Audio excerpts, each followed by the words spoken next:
বাচ্চাদের স্কুলে পাঠিয়ে আর অভিভাবকদের চিন্তা করতে হবে না।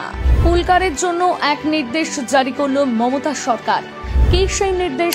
বাচ্চাদের স্কুলে পাঠানোর আগে জেনে নিন। সরকারি হোক বা বেসরকারি স্কুল, সর্বত্রই বাচ্চাদের স্কুলে পাঠাতে বাস বা পুলকারকে ভরসা করেন অভিভাবকরা। পুলকারকে ভরসা করলেও যাতায়াতের ক্ষেত্রে বাচ্চাদের পথ সুরক্ষা নিয়ে সর্বদা চিন্তিত থাকেন অভিভাবকেরা। এহেন পরিস্থিতিতে গরমের ছুটি শেষ হতেই পুলকারের জন্য এক নির্দেশ জারি করলেন মুখ্যমন্ত্রী মমতা বন্দ্যোপাধ্যায়। মুখ্যমন্ত্রীর নির্দেশে বাচ্চাদের পথ সুরক্ষা নিশ্চিত করতে অনেকগুলো গাইডলাইন আনল পরিবহন দপ্তর।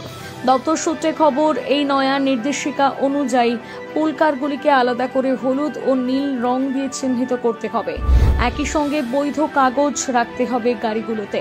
পাশাপাশি প্রত্যেক পড়ুয়ার জন্য থাকতে হবে সিট বেল্ট, থাকতে হবে বাইরে থেকে দৃশ্যমান কাঁচ, পর্যাপ্ত আলো, ব্যাগ রাখার জায়গা, ফার্স্ট এইড বক্স।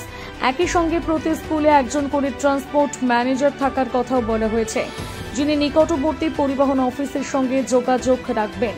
নির্দেশিকায় আরও বলা হয়েছে, বাসের মধ্যে দৃষ্টিগোচর জায়গায় স্কুল বাসটি কথাটি লিখতে হবে। এছাড়াও জরুরি পরিস্থিতির জন্য অগ্নি নির্বাপক যন্ত্র রাখতে হবে।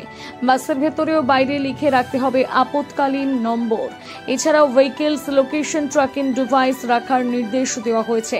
প্রসঙ্গত, রাজ্যের পড়ুয়াদের সুরক্ষার ওপর নতুন করে জোর দিতে চাইছে সরকার।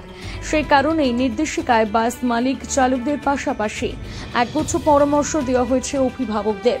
তারা যেন সকলেই গাড়ির চালকের নম্বর নিজেদের কাছে রাখেন, সেই বিষয়টাও তুলে ধরা হয়েছে নির্দেশিকায়।